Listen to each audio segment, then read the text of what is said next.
Gold trusted gold buyers తాకట్టులో ఉన్న బంగారాన్ని విడిపించి ఈ రోజు ఉన్న మార్కెట్ ధరకే కొనబడును. మరిన్ని వివరాలకు సంప్రదించండి 77107720. Welcome to RTV. నేను మీ గయాజ్ని.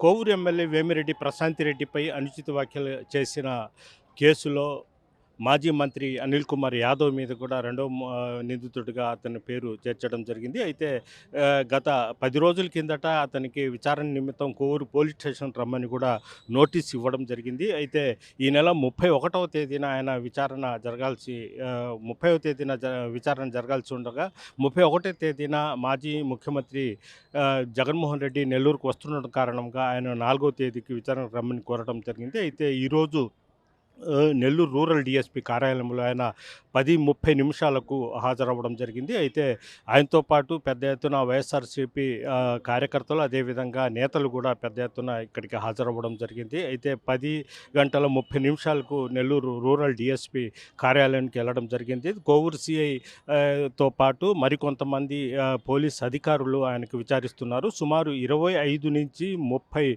ప్రశ్నల వరకు ఒక పత్రాన్ని ఆయన చేతికి అందజేశారు. దానికి ఆన్సర్లు ఈయన ఫిలప్ చేసి ఇవ్వాల్సి ఉంటుంది. అయితే చేసి ఆయన కొన్ని ప్రశ్నలకు ఆయన సమాధానం ఇవ్వాల్సి ఉంది. అయితే పెద్ద ఎత్తున ఈరోజు అనిల్ కుమార్ యాదవ్ను అరెస్ట్ చేస్తారు వేరే కేసులో అని ఒక ప్రచారం అయితే జరిగింది. దీంతో వైఎస్ఆర్సీపీ కార్యకర్తలు పెద్ద ఎత్తున నెల్లూరు రూరల్ డిఎస్పీ కార్యాలయం వద్దకు కూడా చేరిపోవడం జరిగింది. తెలుగుదేశం పార్టీ డౌన్ డౌన్, కూటమి ప్రభుత్వం డౌన్ డౌన్ అంటూ కూడా పెద్ద ఎత్తున నినాదాలు కూడా చేసిన సందర్భాలు ఉన్నాయి. కరెక్ట్ 10:30 నెల్లూరు రూరల్ డిఎస్పీ కార్యాలయానికి అనిల్ కుమార్ యాదవ్ హాజరవ్వడం జరిగింది. ఆయనతో పాటు 4 న్యాయవాదులు కూడా ఉన్నారు. అయితే 30 నుంచి 40 ప్రశ్నల వరకు ఆయనకు వేసే అవకాశాలు ఉన్నాయి కూడా చెప్తున్నారు. అదేవిధంగా ఈ కేసులో విచారణ అనంతరం ఆయన్ని అరెస్ట్ చేస్తారన్న ప్రచారం కూడా జరుగుతుంది. ఎందుకంటే ఆయన ముఖ్య అనుచరుడైన బిరదవోలు శ్రీకాంత్ రెడ్డిని కొద్ది రోజుల కిందట వైట్ క్వార్జ్ కేసులో ఆయన అరెస్ట్ చేయడం జరిగింది. ఆయన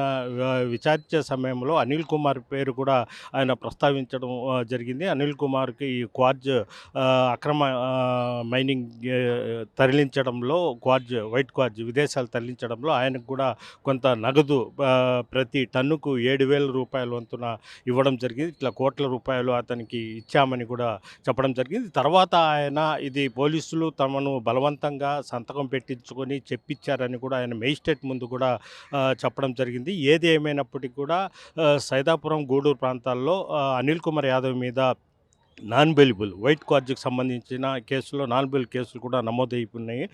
ఎప్పటికైనా ఆయన అరెస్ట్ చేసే అవకాశాలు ఉన్నాయి. దీంతో వైఎస్ఆర్సీపీ శ్రేణులు అదేవిధంగా వైఎస్ఆర్సీపీ కార్యకర్తలకు ఈ కేసులో విచారణ నిమిత్తం పిలిపించి అతనికి అరెస్ట్ చేస్తారన్న భయం కూడా లేకపోలేదు. అయితే అరెస్ట్ చేస్తారన్న కూడా ఒక ప్రచారం అయితే జరుగుతుంది. అయితే అనిల్ కుమార్ యాదవ్ మాత్రము దేనికైనా సిద్ధము, నేను ఏ తప్పు చేయలేదు, తాను అరెస్ట్ చేసిన జైలులో అయినా ఉంటాను కానీ నేను మాత్రము ఏ తప్పు చేయలేదని ధీమా వ్యక్తపరుస్తున్నారు. ఆయన గత 2 రోజుల కిందట కూడా మీడియా సమావేశంలో పెట్టి తన మీద మంత్రిగా ఉన్నప్పుడు కూడా ఎన్నో కొన్ని మీడియా ఛానళ్ళు బురద జల్లే కార్యక్రమాలు చేపట్టారు. అదేవిధంగా ఇప్పుడు కూడా తమను ఒక పథకం ప్రకారం కూటమి ప్రభుత్వం తన కేసులు ఇరికించే ప్రయత్నాలు అయితే చేస్తున్నాయి. ఎంత చేసినప్పటికీ తాను భయపడే ప్రసక్తి లేదు, జైలుకి వెళ్ళడానికి కూడా సిద్ధమని కూడా చెప్పడం జరిగింది. అయితే అనిల్ కుమార్ యాదవ్ విచారణకు రాడు, ఆయన పరారైపోయారని కూడా ప్రచారం కూడా జరిగింది. అయితే ఈరోజు అనిల్ కుమార్ నేరుగా ఆయన నెల్లూరు రూరల్ డిఎస్పీ కార్యాలయానికే రావడం జరిగింది విచారణకి.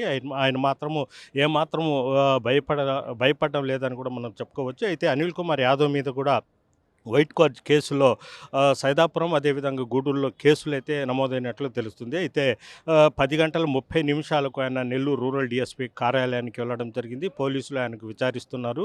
ఇది గంట నుంచి 2-3 గంటలు కూడా విచారణ చేపట్టే అవకాశాలు కూడా ఉన్నాయి. ఆయన వచ్చిన తర్వాత మీడియాతో మాట్లాడే అవకాశాలు అయితే ఉన్నాయి. వీడియో ప్రదీప్తో గయాజ్ ఆర్టీవీ నెల్లూరు నుంచి.